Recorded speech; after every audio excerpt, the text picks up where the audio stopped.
Hey, good people, how are you? Market Sniper here coming at you. Non-farm tomorrow. Just had the Okinawa G20. Yes, it's been a fascinating time. And I want to say that it reminded me of a certain period. And the period was the final quarter of 2015. Wait for it. So I was on World Finance being interviewed around that time. And in actual fact, the Fed had just upped an interest rate. And the key comments I was making, I'll let you hear it about it now. And we'll just play an edit. And I've also got it a nice super quick so you can just hear and get the gist of where we were. Because if you need to hear this, you will hear in context of what was going on then versus where we are today and how there are similarities to the 2015 end of year going into 16, which led to a major meltdown in the Chinese stock market in 16, and the copper market eventually hit a final low in the late first quarter of 16. And of course, the G20 struck in March and April during all this turmoil. So this was done before. It was recorded in December, around about mid-December, with World Finance, first week of December, and they had it up by the 21st of December, as you can see on their YouTube channel. Not particularly highly viewed, but they do a lot of PR for a lot of other people, and they're all told they've got to have social media, so they go and do it. But I'm not sure their heart is always in it. Anyway, let's hear what was said then, because I was quite bearish, and the interviewee remarked thereon. So, without further ado, let's get the snippets of then and see how you feel about how it was now and how much might have changed in your worldview. I'm going to get the mic over there so that you can hear it firsthand.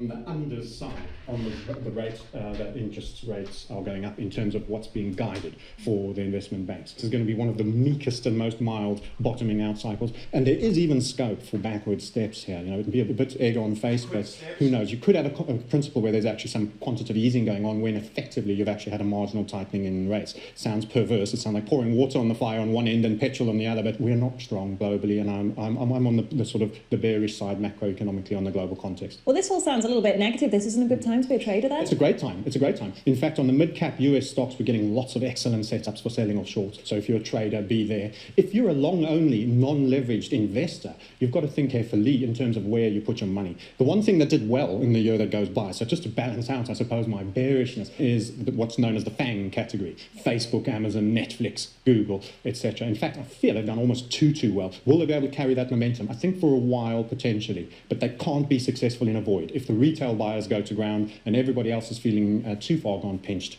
we'll start to see a little bit of withering on the vine on that trend too. Well, there are multiple trends that point to a volatile forex market in 2016, but the world's economic lenders have also suggested that the world may well face a recession next year. So a couple of key points there. The mid caps were weak. Was my comment, and we've been having setups. This was in 2015. This was before we had the huge spill just post the Fed increase rate and the collapse in the China narrative of January of 2016. Let's look at some of those charts in actual fact to remind you of that time. Why is this relevant? Because we've just had a G20 again. And we went into it with gold bouncing up. Yes, last non-farm, I'll come to this in a minute. We actually traded the breakout of gold. I'll show you the highlights of that. And you can come and join us for a non-farm tomorrow. In fact, it's tomorrow. Yep. But I'm going to be tying all these threads together. Bear in mind, there's a bit going on here. It's sounding like, wow, what's all these pieces mean? Note the one thing when she said you're very bearish on most things, I was pointing out that actually the one thing that you could be doing if you were forced to be a long only and in a long time frame view, the one thing you could do was you could invest in the macro big stocks, and that I suspect they'll continue to go higher. In fact, our friend the Donald has been talking about his pride and joy as a president on the number of highs he's been able to generate into the stock market. So here was the beginning into 16, and you can see Fed upped rates December. and we absolutely wet the bed and sold off. This was after an already very jittery sell-off in 15. Now this looks rather small beer when you look at where we are now, and this is very much why I actually feel, let's logarithmic, make it a little bit log scale and pull it in, and we just want from the end of 15 to there. You can see those two bedwetting moments. And what happened to the one thing that I said be long on if you are a long? Yep, the dollar milkshake, ever pumping the liquidity into the big stocks. What I was mentioning, and we've been in our community actually shorting small and medium caps and making targets on them, but the big stocks, the super indices, are the benchmark of success in this perverse environment. Everyone is working 3 jobs to earn 80% of what they used to earn on 1 job, but the stock market is up in this dollar milkshake theory world, which sees everybody that is a stock owner, shares, your billionaires and millionaires that have big ass equity portfolios in the majors and in trackers, just buy and fly. And I say that just as you look at the Dow Jones, and it's making a new high almost. Is it making a new high? Is it high? It's the S&P's made a new high. Let's have a look. Did the Dow make a new high? It's about to, if it didn't do it right now. 269 all the sixes. 269 all the sixes. Yes, it's higher. It's made a new high. The Dow's made a new high. If you go and you look for the S&P 500, the S&P 500 will have made a new high. Let's put the SPY in there, because we know that, because El Presidente tells us so. El Presidente says all is well in the lunatic asylum. The S&P 500 makes a new high. And in fact, we teach about how you get broadening patterns, and when they are descending broadening patterns, you break out to the upside. In fact, they're onward continuation. That makes no sense to you. I'm not going to repeat it. You can find out all about this as we're busy putting together our new theory for a bumper, amazing training, technical analysis a la sniper course. New highs for equities, and guess what? It's going to carry on longer than you think. This is going to be the most depressioned out global economy with the highest stock market you've ever seen. That's right. It is the polarization. The more hammered the middle and the working class are, the more extremely wealthy the equity investing class will be. That is right. Liquidity, liquidity, liquidity. And what I also said in that clip, you might have heard, is it's going to be one of the most mellow and low-key interest rate hiking cycle. They started it in 15. We then called in July of 18 that it'll be 33 months since that interview that I did, which started just as they began their first hike. It was the slowest hike cycle. They gave themselves very little headroom over those 3.5 years of hiking. All the investment banks that were saying 5, 6 or 7 in that same clip, I said never are they going to do that. And in actual fact, that's exactly where we are. They went and done a U-turn on the cycle, and it's been the longest non-hiking cycle where they barely got more than a handful of hikes over virtually 4 years, and then they are already going to be cutting next. Non-farm tomorrow, the number will determine. Now, non-farm's been a damn squid for quite a while for us for trading.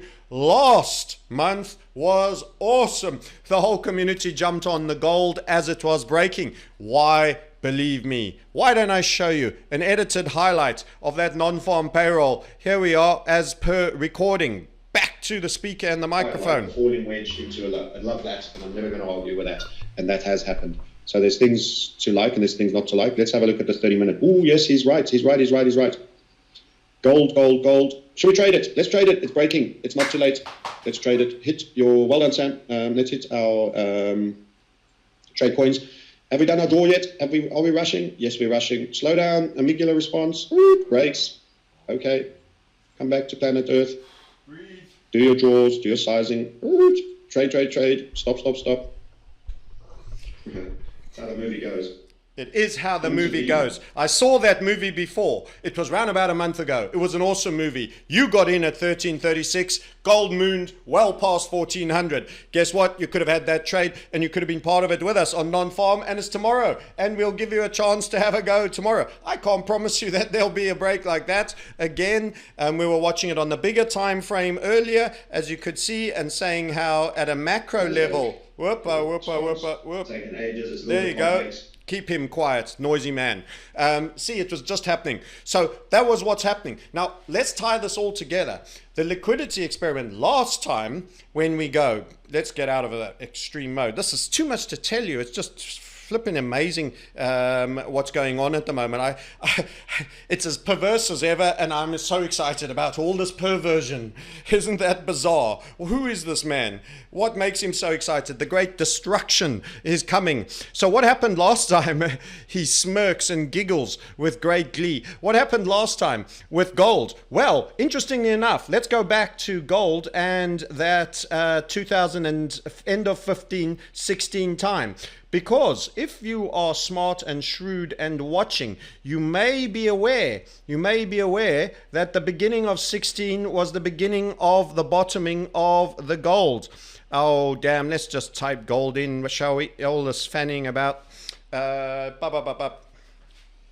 Delete. Mad as a box of frogs today, but that's okay. That's okay. It's coming close to Friday. It's non-farm in the funny farm of our global economy. And what could be more entertaining? So there you go. Coming into the 2016. This is what I was illustrating to show you. Actually, these were key pivotal events. We had a G20. And the world was falling apart. China was falling apart. Copper was in a similar line of descent. If we have time, I'll run past that. Gold was down. Then boom, 2016. They went into the Shanghai Accord. It was nicknamed the Shanghai Accord by Jim Rickards. All the leaders got together. We've got to save the world. We've got to save the world again. All of this. They came out and they said nothing. So they said, what did you do to save the world? We've got nothing to say. Nothing. There's nothing wrong with the world. All is well. Behind closed doors, bit of this, bit of that.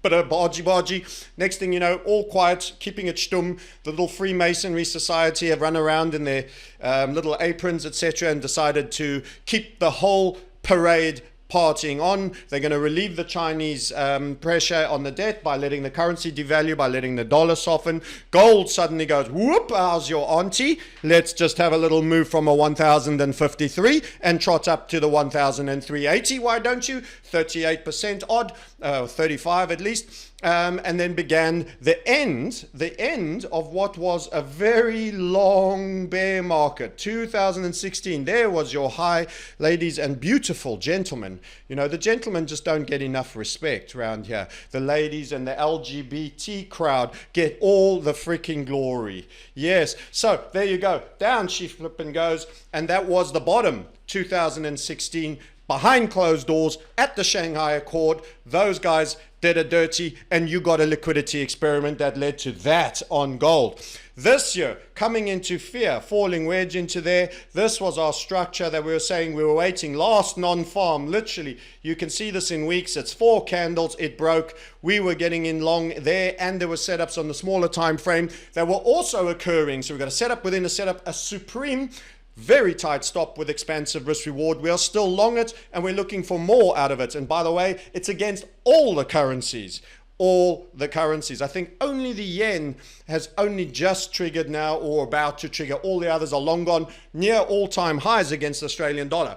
So that was what was going down in 2016, and this is what is happening now. And only during this period, Bitcoin was not such a star, but guess what? Let's have a look at Bitcoin. People are saying it's starting to get significance as a risk asset. So what happened in 2016? Well, let's have a little look-see. So you guys want crypto, you want everything in your clips, you're going to get everything because it's all relevant. You are all global macro men now watching this great pantomime unravel. So we go for it over here. 2016, coming into the beginning of 16, guess what? You based out in Bitcoin. 2016 came, and this is what started all the way into 2000 and was it 18 high? Yeah, there.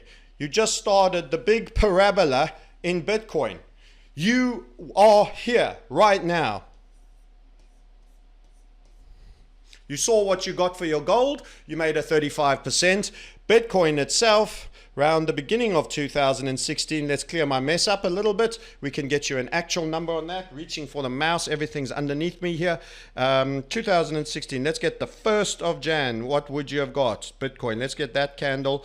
It closed at, wait for it, $27.32. Oh, hang on. What's going on here? Guys, I'm being bonkers. I've got the formula in there. Sorry for that. It looks very similar, but we're dividing it by silver. Let's get a real number, shall we, Francis? Too many clever charts and formulas. Okay, now this is getting really too much. Sorry, fellas. We did not want you to print. I don't know how you got to that. Don't you love these clever machines? Let's get Bitstamp and we'll get Bitcoin at 2060. I'll get you a real value. What you were looking at there was in actual fact it divided by silver, very similar to the Bitcoin chart because Bitcoin was the most dominant. But let's get you a dollar valuation anyway. There you go. 2016, there it was. And the low or the close was $380. Tapped out at 20,000. 380 tapped out at 20,000. This is how it looks right here, right now. You think it's a shooting star, then it dips down and it starts to do that candle. Guess what? It could get sexy on you. It could get real sexy to you. A big bias bull there. Big bias bull the gold. Gold you can leverage a bit, but you can also leverage on Bitcoin. So what's been happening is essentially the liquidity gamers, that is your central banking cartel, tell you how many tools they have, but they all equal one thing. A tap you turn on. Which fiat runs out therefrom. That is their game. That is their tool. We have many tools. Know all the ways that they do. Changing bank reserve ratios, all of this is all about releasing more money in. So you're going to get a stock market on the top level where they have access to finance and are deemed too big to fail that they almost have a state mandate going to the moon. Long the SPY, long the Dow of all the majors. Forget about it on your Russell. Your Russell and the smaller ones, still, your small caps battling, the consumer battling, and no implicit generosity. Excuse me. No generosity from their banks with bottomless coffee type overdrafts. No siree. They don't get the same terms as the big corporates do. They are not going to do near as well. Let's get the Russell index and see if it's making new highs. I don't think so. So down we go and we do a Russell.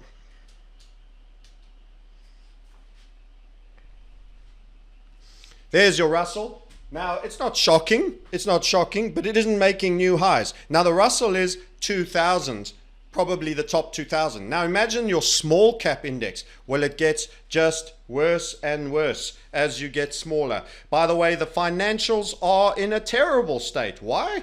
Interest rates, my friend. Interest rates. Let's see what we get on the small cap ETF.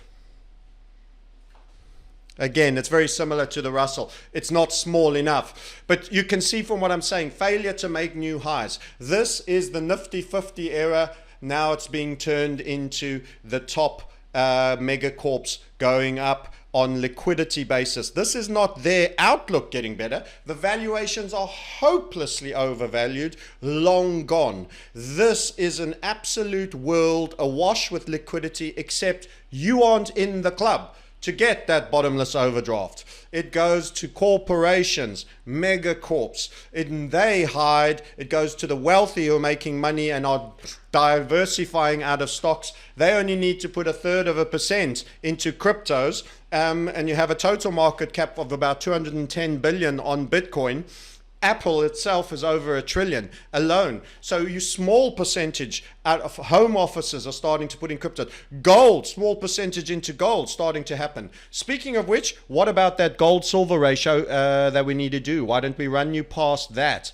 Gold silver How is that looking? XAG, that's the silver price, by the way. Still a little sick, unimpressive.